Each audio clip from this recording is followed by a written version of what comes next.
The Beatles are set to release their last single, Now and Then, which will include vocals by the late John Lennon, as Ringo Starr detailed the emotional process of making the once unusable record. Ringo Starr admitted it felt as if John Lennon was in the studio during the emotional recording.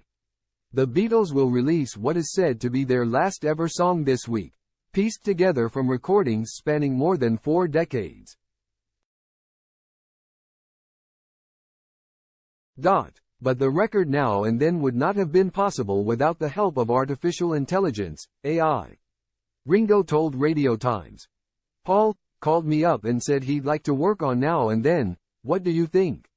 I think it's great. So he put the bass on. He sent the files to me. I put the drums on. It was the closest we'll ever come to having him back in the room, so it was very emotional for all of us. It was like John was there, you know. It's far out.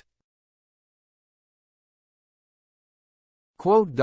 Sir Paul McCartney revealed the record had been abandoned and left to languish in a cupboard, as they didn't have the technology to separate Lennon's voice from his piano accompaniment. With the help of director Peter Jackson, who worked on the Beatles documentary series Get Back in 2021, was able to separate the group's vocals. Now and Then has been edited together from a recording of the late Lennon playing piano and singing at his home in New York in 1979.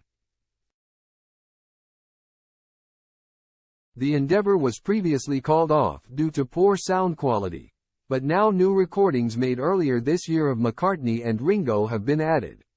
The single will be released on November 2nd. The track will be paired with a re-release of the Beatles' very first single, Love Me Do, which was released in 1962.